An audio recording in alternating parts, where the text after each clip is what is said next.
Hey everybody, hope everybody's having a good day today. From time to time, I'll see somebody post a video on YouTube or Facebook, and the title will be, "Following Jesus is hard. It's hard work following Jesus.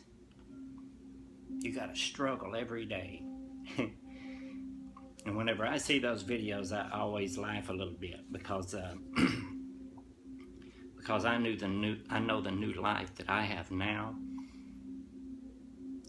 This balanced life that God has given me is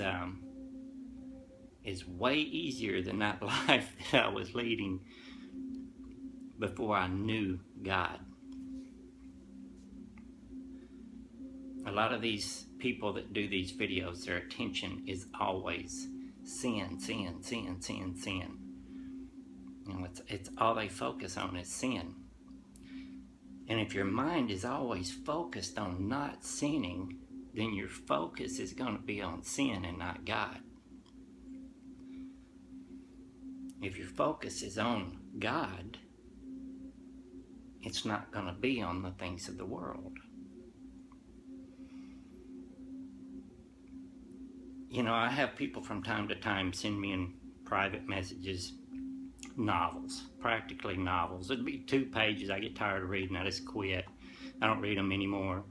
But all it is Bible verse after Bible verse after Bible verse saying this is the way it is, this is the way it is. And all it is a paper house. It's a doctrine built on paper, not of a real knowing of God or an understanding. It's just a doctrine that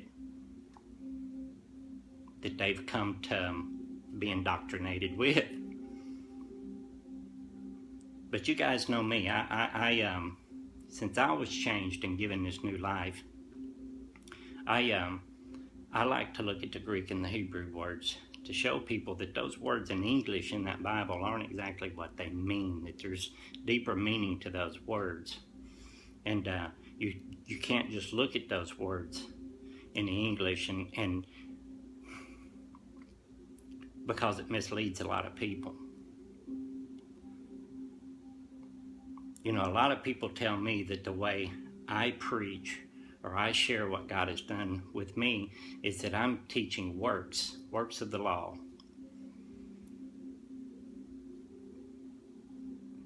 I will never preach the works of the law. The works of the law were ritualistic works, you know, keeping Sabbaths and eat this, don't eat that, touch this, don't touch that. It was all these ritualistic things that the people just could not do.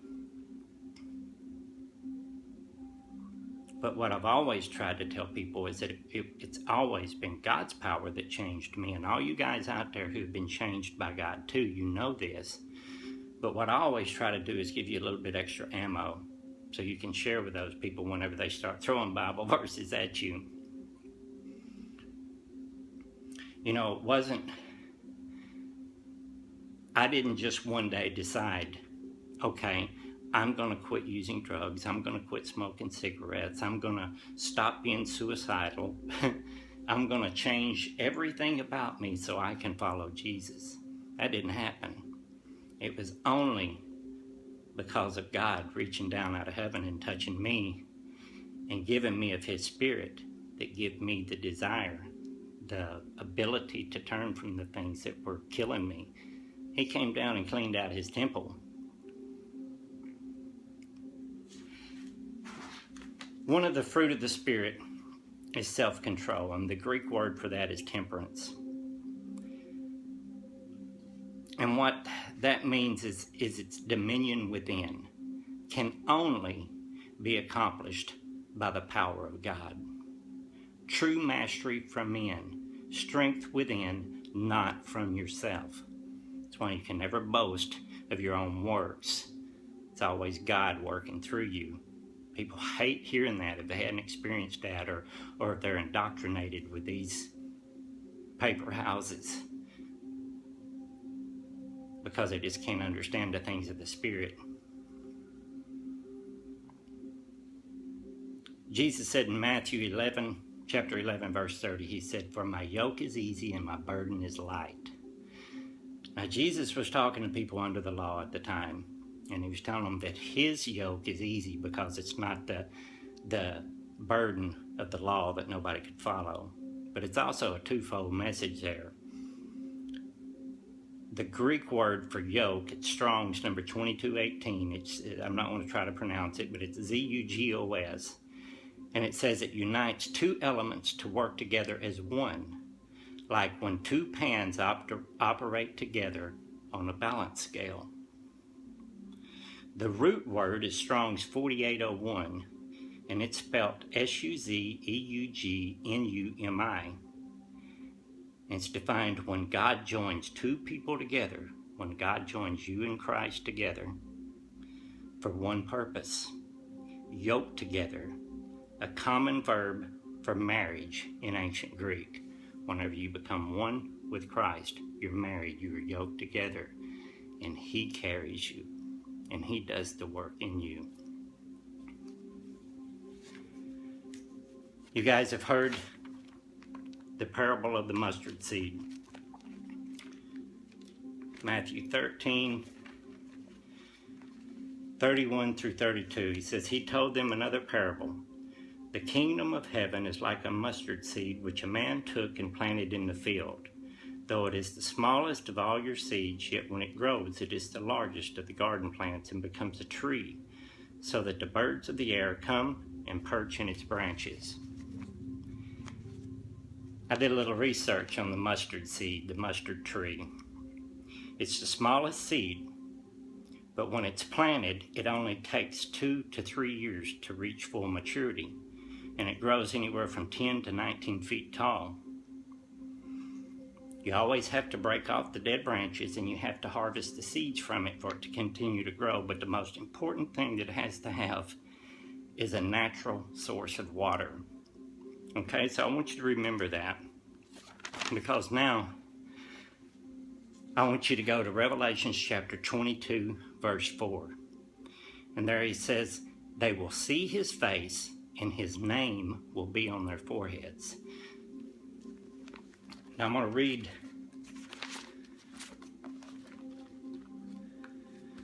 read Revelations 22, verses 1 through 5. It says, then the angel showed me the river of the water of life, as clear as crystal, flowing from the throne of God and of the Lamb, down the middle of the great street of the city. On each side of the river stood the tree of life, bearing 12 crops of fruit, yielding in its fruit every month, and the leaves of the tree are for the healing of the nations. No longer will there be any curse. The throne of God and the Lamb will be in the city, and his servants will serve him. They will see his face, and his name will be on their forehead. There will be no more night.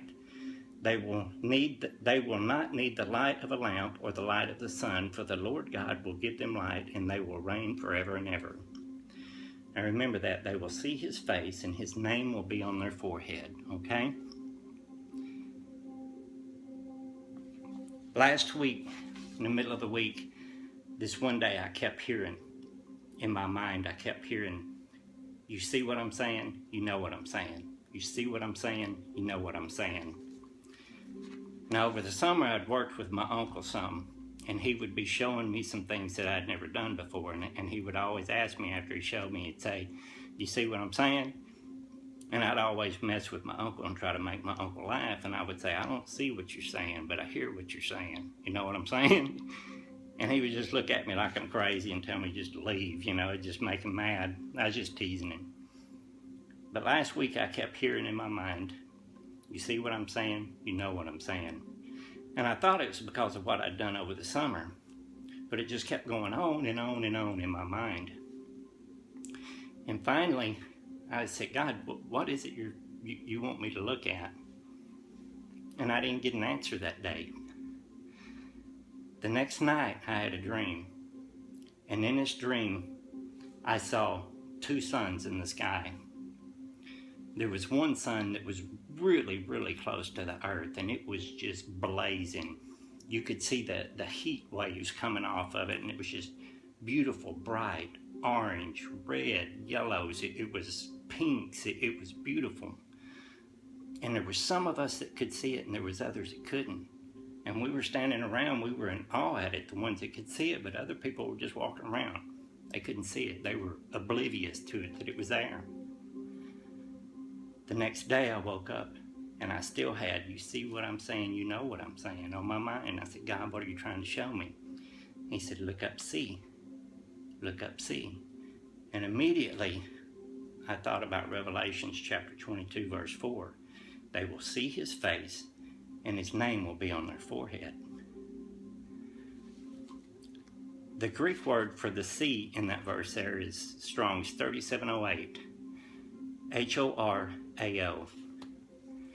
It says properly, see, often with metaphorical meaning, to see with the mind, to spiritually see, to perceive with inward spiritual perception. It's got a root word that goes along with it. It's Strong's 1492. It's spelled E-I-D-O. To see with the physical eyes as it naturally bridges to the metaphorical. Perceiving, mentally seeing. This is akin to the expression, this got me when I read this, I got goosebumps all over. It says, this is akin to the expression, I see what you're saying, I see what you mean. Seeing that becomes knowing.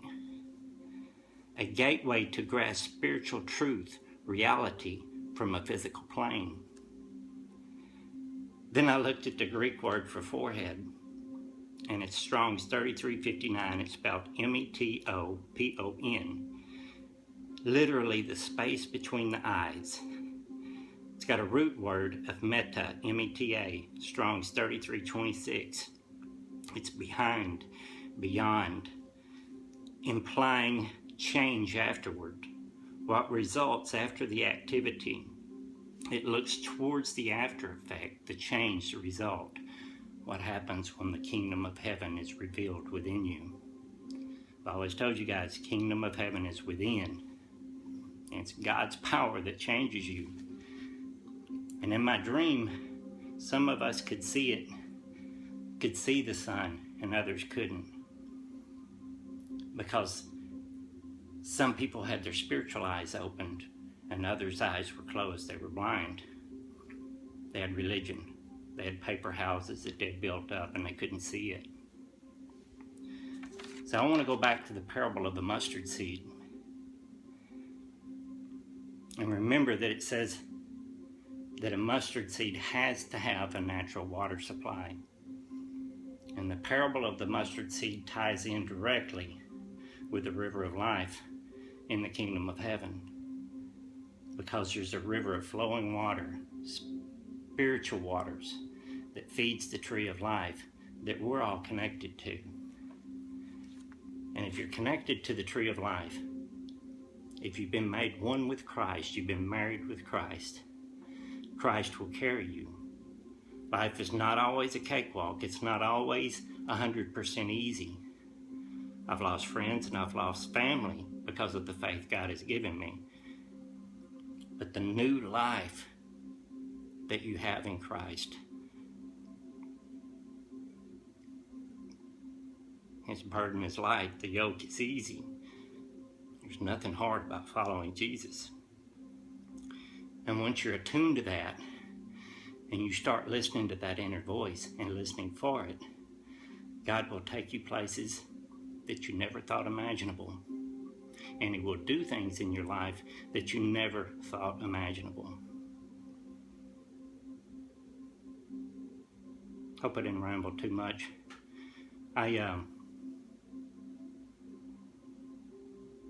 People need to put down their doctrines. They need to knock down these paper houses that they built up, and they need to start seeking Christ within. If the whole world could see the sun